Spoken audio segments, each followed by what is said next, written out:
Allez, c'est parti.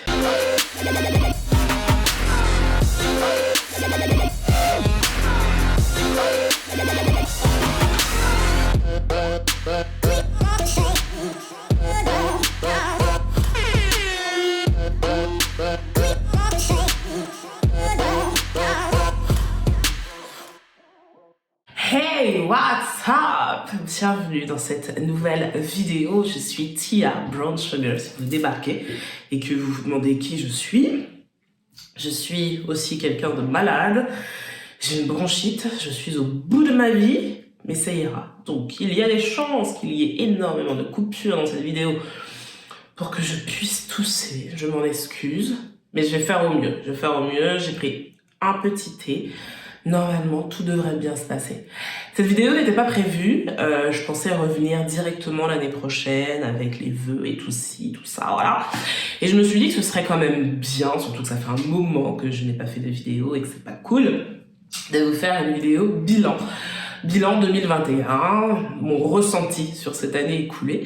Donc on va faire ça tranquillement dans chaque domaine de ma vie. Puis vous me direz en commentaire comment s'est passée cette année 2021 pour vous, en espérant qu'elle ait été belle. Je l'espère de tout cœur, donc j'ai hâte de lire tout ça en commentaire. On va papoter, on va parler de bilan, de choses aussi qui m'ont marqué plus ou moins. C'est quelque chose qui sera totalement décousu, donc je m'en excuse aussi. S'il y a des choses qui vous paraissent pas très cohérentes, bon, bah, je fais de mon mieux, encore une fois. Cette intro est trop longue, on commence maintenant. Alors, avant de commencer dans le vif du sujet, n'hésitez pas à me suivre sur Instagram si ce n'est pas déjà fait. Je sais que on vous le demande beaucoup, nous créateurs de contenu. Mais c'est parce que c'est ce qui nous permet de nous faire connaître. Plus on a d'abonnés et plus forcément l'algorithme joue en notre faveur. Voilà, on tourne en rond, mais c'est comme ça que ça fonctionne. Quand vous partagez, quand vous likez, l'algorithme se dit tiens, ça c'est peut-être sympa. Donc si vous regardez des vidéos sans jamais vous être abonné, allez-y. Moi, ça me permet de vraiment me faire connaître. Et c'est comme ça que j'essaye en tout cas de sortir du lot. C'est pas évident, mais on essaye. Alors, cette année 2021, je dirais pas qu'elle a été pourrie. Non. Mais, peut mieux faire. Vraiment, peut mieux faire. Je l'ai pas senti cette année. J'ai pas senti que j'étais dedans. J'ai pas senti que j'étais au max de mon potentiel. J'ai eu l'impression de survoler cette année. Je sais pas comment vous expliquer ça. Comme si j'étais là sans être là, que j'avançais comme un automate. Et c'est ce qui m'a le plus déplu néanmoins dans cette année, c'est d'avoir l'impression de subir encore une fois tout ça, tout ce qui se passe, et d'être finalement impuissante face à ça. Alors, bien sûr, je suis vraiment pas de celles qui ont, entre guillemets, le droit de se plaindre, même si j'ai le droit de me plaindre, hein. Parce que je touche du bois, j'ai pas eu de proches qui ont subi de plein fouet cette crise, que ce soit au niveau de la santé, au niveau du travail. Au niveau du travail, je crois que je suis celle qui en pâtit le plus avec Doudou, parce que nos secteurs d'activité font que malheureusement on travaille si il n'y a pas de crise en fait. Et ce qui fait que depuis 2 ans c'est assez compliqué, mais néanmoins voilà, la santé est là, même si là j'ai une bronchite. Mais voilà, et Doudou a le Covid. Je suis désolée, je vais décéder. Donc je disais, Doudou a le Covid, on l'a appris ce matin. Donc voilà, une année qui se termine comme elle a été en fait, en subissant les choses. Alors pour le travail, effectivement, j'ai pas beaucoup volé parce que, si vous ne le savez pas, je suis hôtesse de l'air. Et que l'aérien est frappé de plein fouet par cette crise, donc je n'ai pas beaucoup volé. Ce qui m'a permis néanmoins de travailler sur la création de contenu, même si j'ai trouvé que j'avais pas du tout été assidue. Je ne sais pas.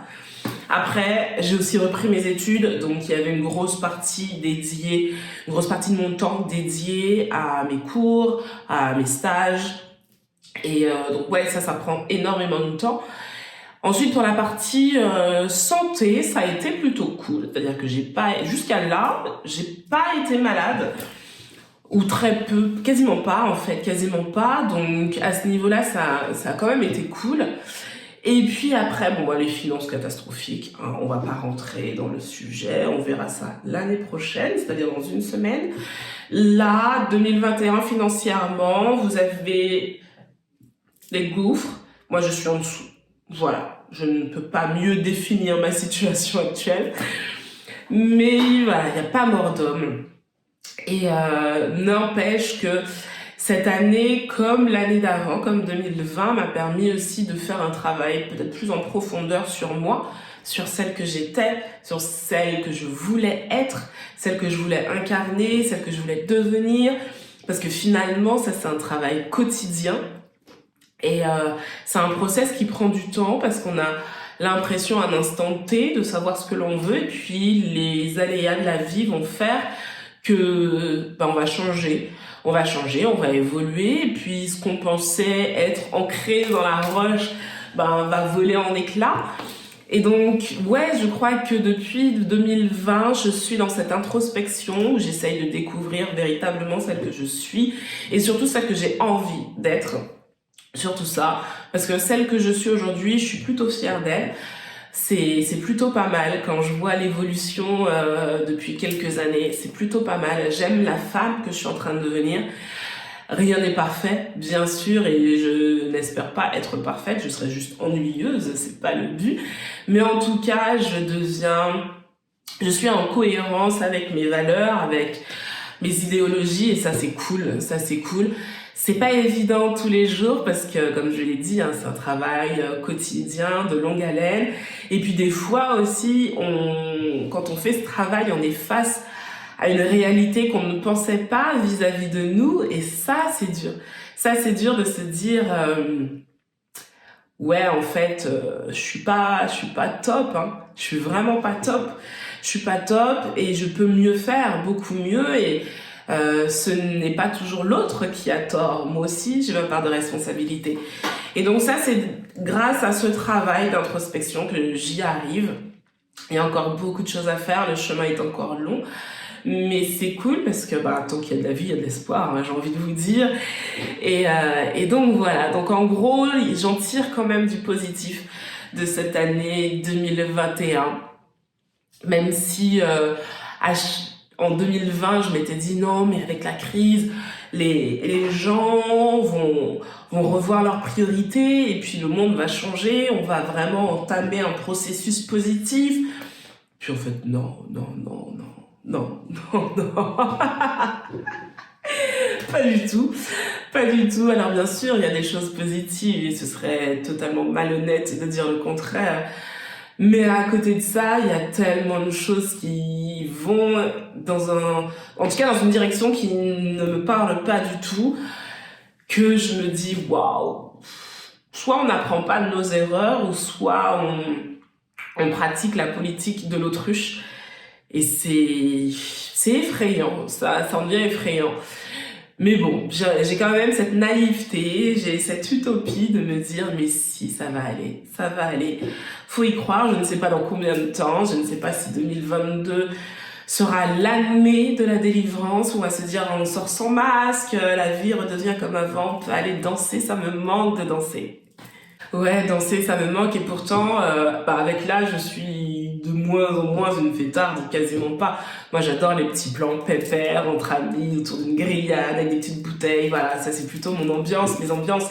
Aller en boîte de nuit, ça fait tellement longtemps, mais c'est vrai que là, moi qui adore danser, ça me manque vraiment. Je sais même plus si je sais danser le zouk, c'est dingue. Il paraît que c'est comme le vélo et que ça ne s'oublie pas, mais voilà. Donc il y a des trucs qui me manquent de la vie d'avant. Et en même temps, je me dis qu'il faut faire un deuil de cette vie d'avant parce que il faut vivre avec ce virus et que il faut s'adapter et faire les choses différemment. Et c'est pas évident parce qu'il y a la lassitude qui est là, on se disant on fait des efforts tout le temps, pendant longtemps, et on ne voit rien arriver.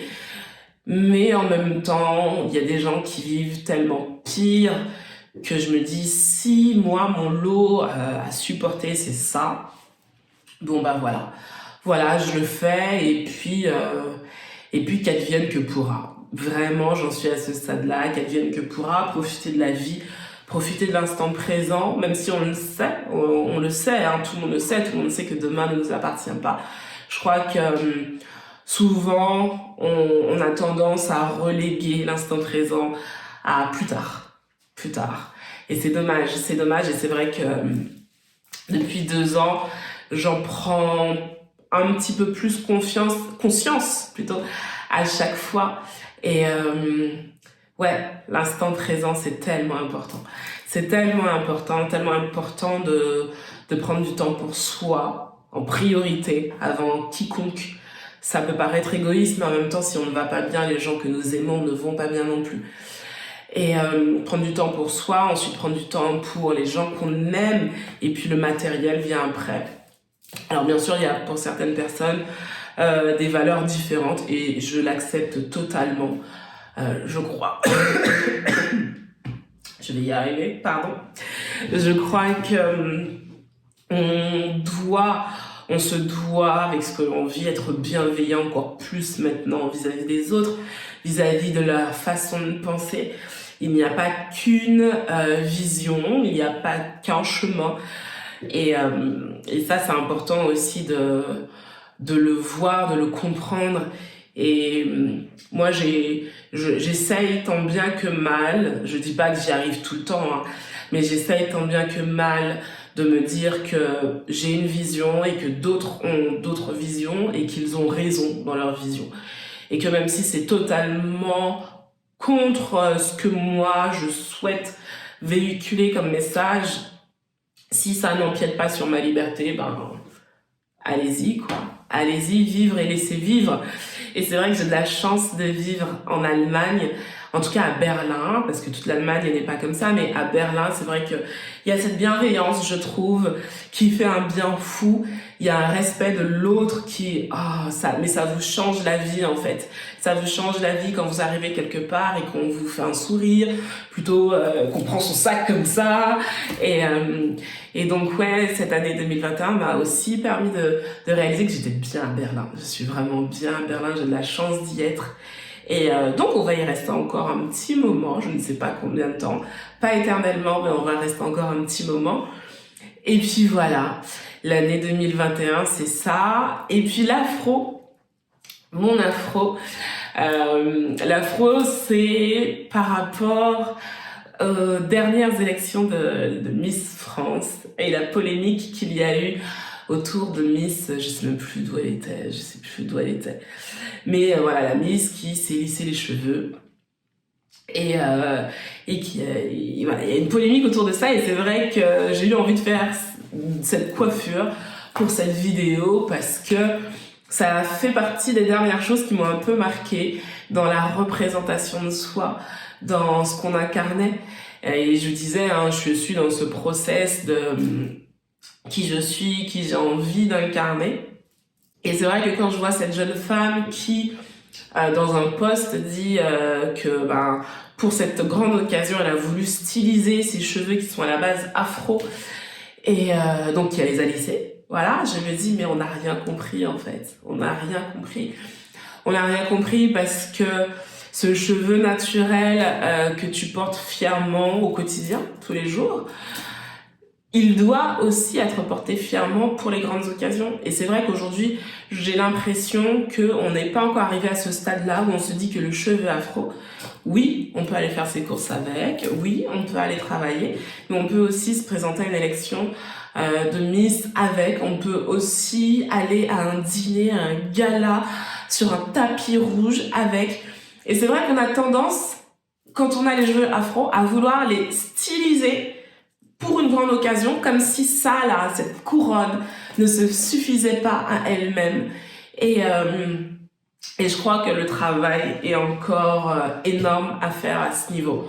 Parce que je considère que mon cheveu afro, est aussi beau au quotidien que pour les grandes occasions. Et c'est vrai que si cette demoiselle avait cette conscience de la beauté de son cheveu, elle aurait tout simplement dit: tu sais quoi, mon cheveu il va rester comme ça, je vais le porter en afro et ça va être très bien. Ça va être très bien au lieu de chercher des excuses débiles, à mon sens. Et qui ne tiennent même pas la route en fait. Et c'est dommage, c'est vraiment dommage, mais ouais, je crois qu'il y a encore un gros travail à faire sur l'acceptation de soi, sur ce qu'on incarne, sur ce qu'on veut incarner et sur ce qu'on est prêt à incarner. C'est pas évident, je le dis, c'est un travail, mais voilà, moi je suis tellement fière de porter mon cheveu afro et voilà. J'ai d'ailleurs envie de les couper. Parce que, voilà, j'ai envie de les couper, les garder naturels, mais de les couper. C'est vrai que l'hiver ne m'aide pas à les porter comme ça. L'hiver est mon pire ennemi. Toutes celles qui ont les cheveux afro savent de quoi je parle. Donc ouais, j'ai envie d'une coupe très très courte, un peu, peut-être même à la Jada Smith. C'est Jada Smith ou Jada Pinkett? Jada Pinkett, je sais plus, c'est quoi son nom, Jada Smith? Ouais, je crois que c'est Smith qu'elle porte. Mais voilà, vous voyez, la femme de Will Smith, je me dis, est-ce que je tenterais de me raser le crâne? Ça me titille. Je vous promets que ça me titille. Mais en tout cas, avant de me raser le crâne, juste pour le kiff, parce qu'on fait ce qu'on veut avec ses cheveux, bien sûr, on fait ce que l'on veut. Et là, je m'entends bien quand je dis... que les excuses de cette demoiselle sont nulles, c'est parce que j'aurais simplement préféré qu'elle dise non, je voulais les lisser, point barre. Et là, il n'y a pas de polémique à avoir, je voulais les lisser, point barre. Et en fait, on fait ce qu'on veut avec ses cheveux, vraiment. Ses cheveux crépus, si on veut les lisser, si on veut faire des locks, si on veut les tresser, si on veut même les défriser, si vous voulez les défriser, on fait ce qu'on veut. La seule chose, faut l'assumer. Assumez ce que vous faites, assumez qui vous êtes. C'est ça, en fait, la base. Assumez qui on est. Bon, je crois que je vais finir sur ces belles paroles. Mon bilan de l'année 2021, mi-figue, mi-raisin, mais on va garder le positif quand même. Parce qu'il n'y a pas mort d'homme, et tant qu'il n'y a pas mort d'homme, il y a de l'espoir. J'espère que l'année 2022 sera quand même plus sympa. Je reviens de toute façon en début d'année pour vous souhaiter mes vœux et puis pour vous dire comment s'annonce l'année 2022 sur cette chaîne. Donc là, c'est la dernière de l'année. Sur ce, je vous fais de très très gros bisous. Prenez soin de vous, prenez soin des vôtres et à l'année prochaine. Yo, I pitch wisdom for the kidsdom. Solid as a prism, keeps a funky rhythm. If I want it, I go and get it. My blood thicker than water, we up like a zipper. My jeans seems got ashes from the plane. I'm elevating and crashing.